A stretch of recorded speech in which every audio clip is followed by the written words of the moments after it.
KTR sir 55 సంవత్సరాల Congress party చరిత్ర, Congress party నిర్వాకం, విద్యుత్ విషయం అడుగుతారు ఇనరా మళ్ళా అదే చెప్తున్నా.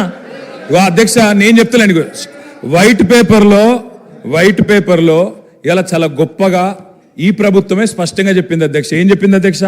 మాకు ప్రజలు 11 సార్లు అవకాశం ఇస్తే, 50 ఏళ్ళ అవకాశం ఇస్తే మేము ఇయ్యగలిగింది 2014 నాటికి 6 గంటల కరెంటు మాత్రమే. అంతటి అసమర్థత మాది, అంతటి చేతగానితనం మాది అని వాళ్ళే ఒప్పుకున్నారు అధ్యక్ష. చెప్పనండి అధ్యక్ష, నేనేం అన్పార్లమెంటరీ మాట్లాడతలేను, శ్వేతపత్రంలోదే మాట్లాడుతున్నా అధ్యక్ష. కాంగ్రెస్ అధ్యక్ష ఇప్పుడు మీది కాంగ్రెస్ పార్టీ కాదు సార్ అధ్యక్ష, మీరు మాకు అవకాశం ఇవ్వాలి సార్. తప్పు సార్ ఆయన మాట్లాడినప్పుడు నాకు అవకాశం ఇవ్వాలి మీరు దయచేసి అధ్యక్ష. విజయవాడలో రాయలసీమ థర్మల్ పవర్ కేంద్రం ఎక్కడ పెట్టిన అధ్యక్ష? కడపలో బొగ్గుందా అధ్యక్ష? కడపలో నీళ్లున్నాయా అధ్యక్ష? విజయవాడలో బొగ్గుందా? ఇలా బాగా మాట్లాడుతున్నారు. ఆ రోజు తెలంగాణలో విద్యుత్ కేంద్రాలు కట్టకుండా తెలంగాణ ఏర్పడే నాటికి 2700 లోటు మెగావాట్లతో 2700 మెగావాట్ల లోటుతో ఆనాడు మాకు నష్టాల్లో అప్పజెప్పిపోయింది. వీళ్ళు కాదా అధ్యక్ష? 6 గంటల కరెంట్ ఇచ్చింది వీళ్ళు కాదా? నేదునూరు గురించి మాట్లాడుతున్నారు అధ్యక్ష, నేదునూరు గురించి చెప్తా అధ్యక్ష. నేదునూరులో భూసేకరణ చేసి ఆయన చెప్పిందే చెప్తున్నా సార్. నేదునూరులో గ్యాస్ ఆధారిత విద్యుత్ కేంద్రం పెడతామన్నారు. శంకర్పల్లిలో జయపాల్ రెడ్డి గారు, మేము ఒక నేదునూరులోనే ధర్నా చేయలేదు సార్.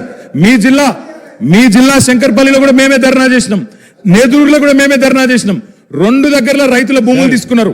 గ్యాస్ సార్ ఇప్పుడు వైట్ పేపర్ మీద చర్చ జరుగుతుంది అధ్యక్ష.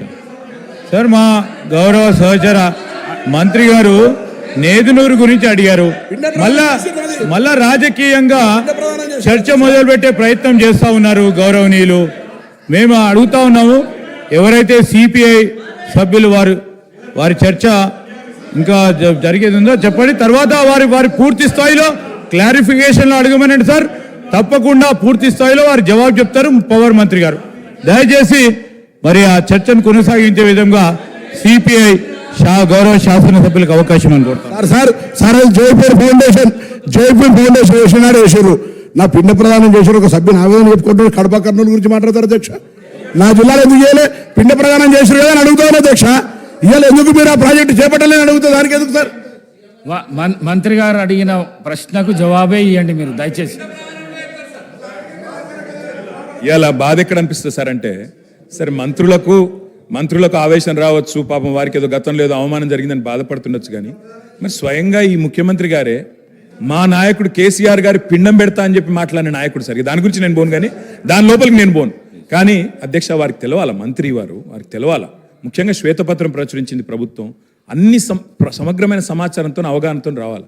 నేదునూరులో ఎక్కడ మానకొండూరు నియోజకవర్గం నేదునూరులో, అదేవిధంగా శంకర్పల్లి వాళ్ళ చేవెళ్ళ నియోజకవర్గం శంకర్పల్లిలో ఆనాడు యూపీఏ ప్రభుత్వం ఉన్నప్పుడు గ్యాస్ ఆధారిత విద్యుత్ కేంద్రాలు నెలకొల్పుతామని చెప్పి భూసేకరణ చేసిండ్రు, రైతుల దగ్గర తీసుకున్నారు. మేము టీఆర్ఎస్ పార్టీగా ఆనాడు ఒక దగ్గర ధర్నా చేయలే, ఒక వ్యక్తికి వ్యతిరేకంగా ధర్నా చేయలే. కేంద్ర ప్రభుత్వమే తీసుకున్న నిర్ణయాన్ని గ్యాస్ ఆధారిత విద్యుత్ కేంద్రాలు ఎందుకు పెడతలేరు? బొగ్గు లేని విజయవాడలో ఎందుకు పెడతారు? బొగ్గు నీళ్లు లేని రాయలసీమలు ఎందుకు పెడతారు? మా కాడ ఎందుకు పెట్టరు అని ఆనాడు తెలంగాణ ప్రయోజనాల కోసం తప్పకుండా తెలంగాణ బిడ్డలుగా తెలంగాణ రాష్ట్రాన్ని సాధించిన పార్టీగా గట్టి కొట్లాడినాం. అధ్యక్ష నేను ఒకటే అడుగుతా ఉన్నా, గౌరవ మంత్రి గారికి అవగాహన ఉండాలా. ఈ దేశంలో ఎక్కడన్నా గ్యాస్ ఆధారిత విద్యుత్ కేంద్రం సఫలమైందా? నేదునూరులో గ్యాస్ అలొకేషన్ అయ్యిందా? ఏదో అక్కడ హాట్ స్పాట్స్ గా భూములు తెచ్చిండ్రు, ఏదో క్లియరెన్స్ అన్నారు, పారేసిపోయిండ్రు తప్ప ఆనాడు యూపీఏలో జయపాల్ రెడ్డి గారు స్వయంగా పెట్రోలియం శాఖ మంత్రిగా ఉండే గ్యాస్ అలొకేషన్ చేయలే. గ్యాస్ అలొకేషన్ చేయలేదు కాబట్టే ఆ 2 ప్రాజెక్టులు టేకాఫ్ కాలేదు. నేను మంత్రి గారిని కోరుతా ఉన్నా, ఇప్పుడు టేకప్ చేయండి. ప్రభుత్వం మీది. నేదునూరులో పెట్టండి, శంకర్పల్లిలో పెట్టండి, తప్పకుండా పెట్టి ఇప్పుడు హామీ ఇవ్వాలా. ప్రభుత్వం కమిట్మెంట్ ఇవ్వాలా. గౌరవ డిప్యూటీ సీఎం గారు హామీ ఇస్తారని చెప్పి కూడా నమ్ముతా ఉన్నా. ఇంకొక మాట కూడా అధ్యక్ష, ఇవాళ ముఖ్యమంత్రి గారు చాలా మాటలు మాట్లాడినారు. ఒక మాట మాత్రం నేను చెప్తా అధ్యక్ష, ఇవాళ నోటికొచ్చినట్టు అక్బరుద్దీన్ ఓవైసీ గారు మాట్లాడుతుంటే వారిని అవమానిస్తారు, ఇక్కడ మేము మాట్లాడితే మమ్మల్ని అవమానిస్తారు. సార్ ఒక నిమిషం సార్, భారతీయ జనతా పార్టీ పేరు